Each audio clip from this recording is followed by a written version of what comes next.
Hello my crafty friends, Corrine here from Corrine Crafts. I hope you are well. Please excuse the state of me, it's been a long day at work, but I thought I would escape up here to my craft room to record a video for you. And I'm so glad I did, because the video today is for, look at this, look at the texture. Look at that beautiful card. Isn't it absolutely stunning? I have to keep tilting it so you can see.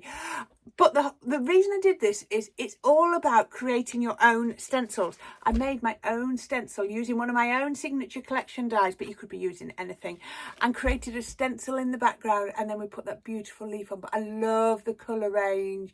I love the greens. I think the bow is rather cute. Couple of little gems. What a gorgeous card. And we'll talk about all the different occasions you could use something like this card for. So let's have a look at how I made it. So in good time honoured fashion, I thought I would dig deep into my craft stash again. And this is what we're going to make. Now, this is a die set that I created a few years back when I did my own signature collections. I can't get it to, I've got it, that's why I've got it the wrong way around. There we are. I wanted some dies that cut in, so you can cut that on its own, or you can use the two together, and then it will allow you to like cut it out an embellishment of some brickwork.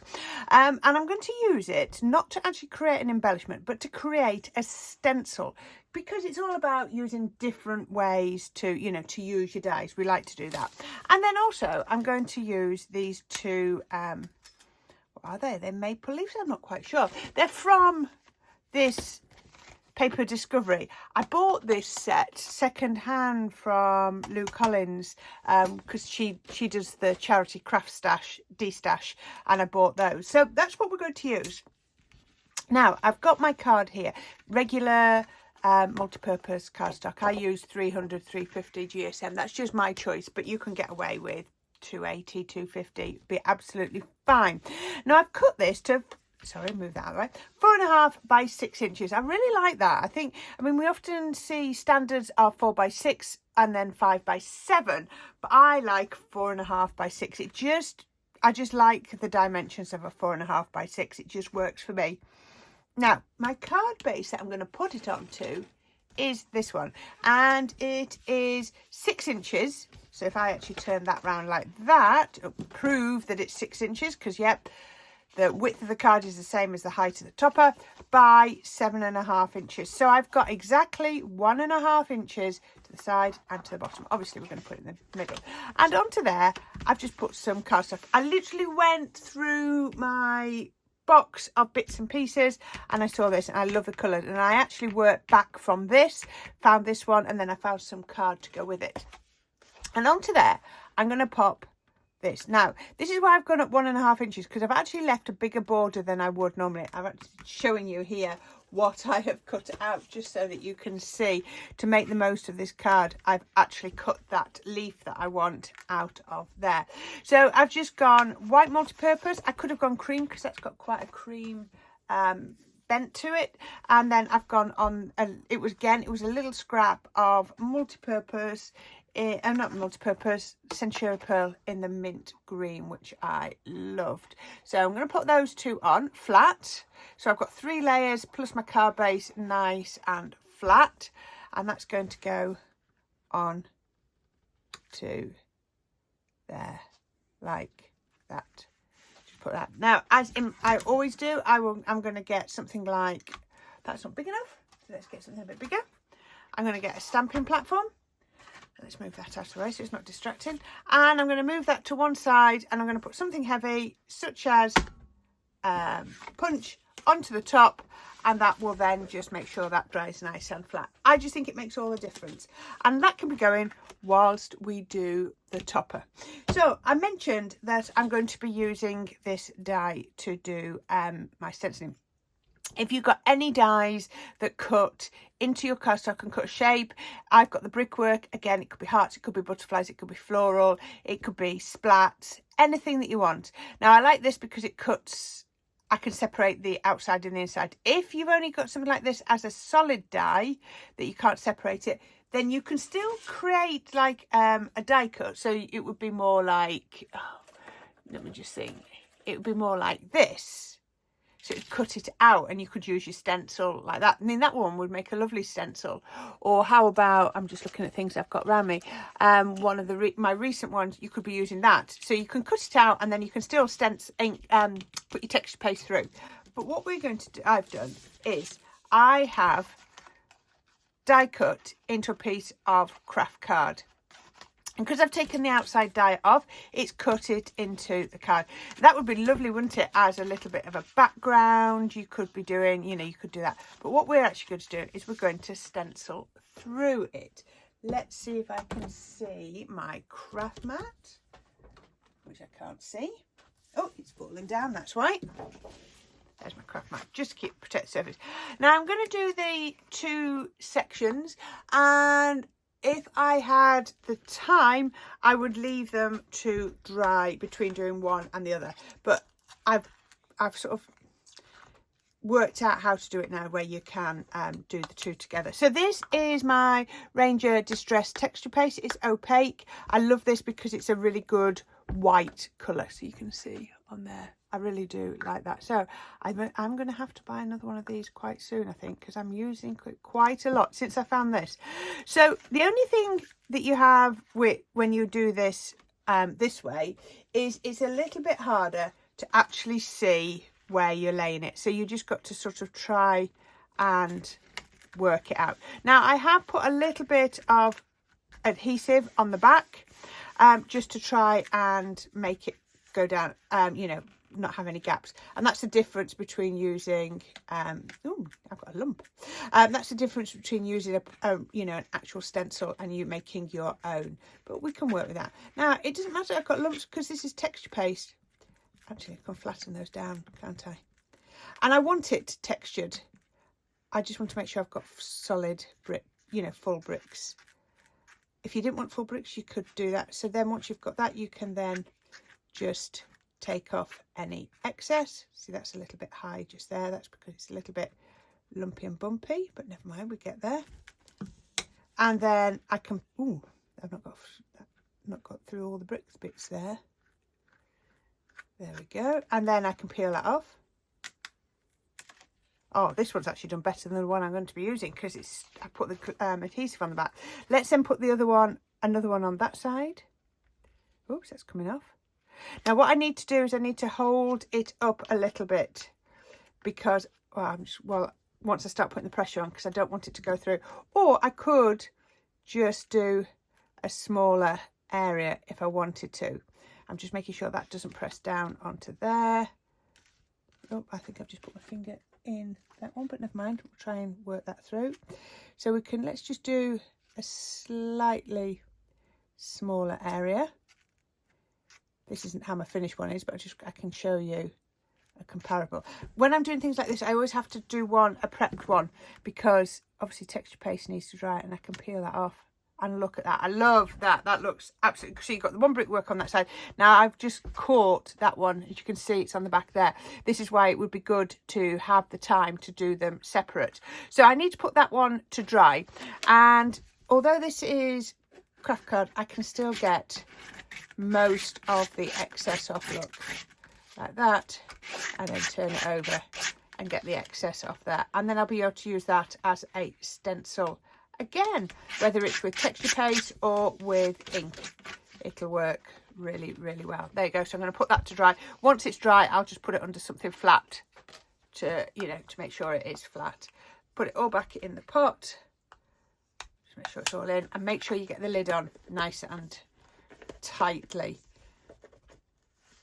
There we go. So it doesn't come to any harm. Right. Okay. So the next thing I need to do, I need to go back now and look at, so this is the one I've done, and you can see I did a bit more on this one, and that needs to go onto my card base. But before I do that, I'm going to do what I often do and mat that onto a white mat layer. So I've got that tiny border. It's just something I've started doing a little bit more. I like the look of white on white, but you don't have to.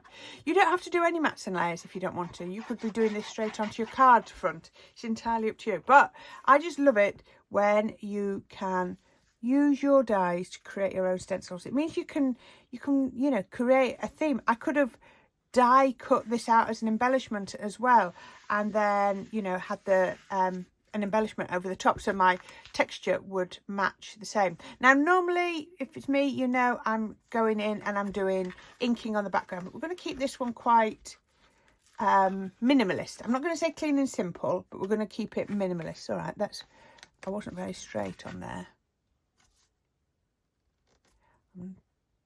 Why can't I get it straight tonight? It should be. Right, that's going to have to be straight now. There we are. Right, so that's put on there, and then I can get my card base back from under my weighted mat, and that has glued perfectly. So I've already put some foam tape on the back, because you know me, I like to do one layer of lifting, and this means that I can I'll be hiding where I've taken that die cut out, so that will work really, really well.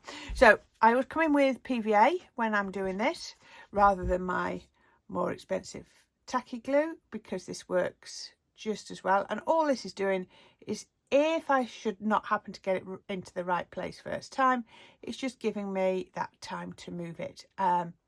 Your solid glue sticks and everything work as well. So we can pop that onto here. Now I want to just take a minute. Oh, got texture paste on me. Just take a minute just to admire what we've got here so far. So we've got our green, we've got a white, we've got that lovely green behind there, and then we've got the 2 layers of white with some texture paste on. That is looking really lovely already, and I'm really chuffed with how that's come out. Okay, so what we need to do is we need to use our die. So as I said, I've got these. They're both the same leaf. One has the veins on and one has the cutout details, and you've already seen that I've cut that one out because it was on there. I've tried to find a different green, and I've used a different green, as you can see, to cut that one out, because I thought if I put the two in exactly the same green, we're not going to see it. So this green matches there, and this green sort of matches there quite well. So I just thought that would work really, really beautifully. How quick is this card to put together? I know you need time for your texture paste to dry, but other than that, now I thought I would put these just over there. I just think that's really nice to put it over the sort of texture paste. It really, really works. And I'm going to be using, if I can get it to come out, I'm going to be using my 3D glue. You can use whatever medium works for you. So let's see. Now the advantage of using something like your 3D glue here, and I'll show you why I wanted to use it, is I've not got a flat surface here. If I'd use a foam pad, my foam pad's going to sit on top and it's not going to catch the back. Whereas with 3D glue, when I put it on and I give it a little bit of a press, it's going to sink into all of that detail. So it's really going to work it and make sure it, you know, it holds it properly. I need another one. Look at this one, it's oozed out at the top.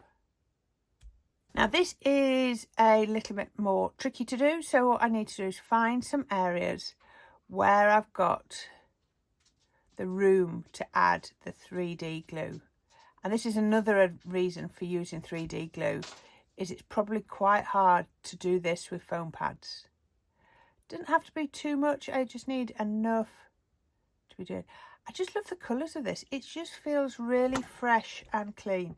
Now it's not perfect, I can see a little bit of glue, but I promise you, once you've put it on, no one's going to be looking. But look at that. Look at the 2 leaves on top. Aren't they gorgeous? Now, I've just made myself a bow. I think I want to use that. I'm not going to stick that on yet. Then I have taken my Just Because sentiments, which I've got, and I've cut out the Celebrate. I've stamped the Celebrate, cut it out, and I've cut out a little bit of the green that the leaf came in. I tell you what, this bit was quite impressive. I cut all sorts out of there, so I really did make it earn its keep. It was just the scratchiest little bit, but I love the colour. So let's put that on the back, and then we can put it onto here. So I've just got a nice fine border, and I thought I'd put that on sort of that side. So I tend to look and go roughly the same sort of border top and bottom, but I think actually I might, just the way the texture paste is done, I might just go a little bit more like that. Okay, so let's do that again for the for exactly the same reasons. We're going to use the 3D glue so that it has time. it has scope to, you know, fit in amongst all the texture paste. I can't believe I've nearly done this card already. How quick is this? Now you can look at this layout and you can do what I've done here with so many different ones. Now, do I want the butter bow? I think I do. I'm just going to go for it. Hot glue is perfect for bows, but I'm actually just going to do, or you could do a little bit of red liner, but my 3D glue is going to be brilliant. If you didn't want the tails, you could have cut those off. I just love playing with bows. Anybody that's followed me for years knows I always used to. Actually, I think I need that a little bit higher. There we go. And then I said we're not going clean and simple, we're going minimalist. But I managed to find these. Oops, I don't want the pinks or the yellows. What were these? These are from a Crafter's Companion craft kit. But I'm going to get a couple of the tiny little green ones. And I'm just going to place those all around the edge of the card. I think 3 will do, because you know me, 1s, 3s, 5s, but I think we'll go 3. And I think that is it. How quick was that? But the whole purpose of this was to show you that if you've got a die, you can use your die to create your own stencil. Yeah, really, really can, as long as it cuts, you know, detail out. But isn't that absolutely gorgeous? No extra colour added onto there, you know, not gone. Normally I do inky backgrounds. I think that's really beautiful for the whiteness. Really, really chuffed with that. Oh, you like that? I've put Celebrate on. I can see this being, I actually thought when I was doing this would make a lovely thinking of you card, you know, that sort of sympathy card. Yeah, if you feel like that, you know, lots and lots of different reasons.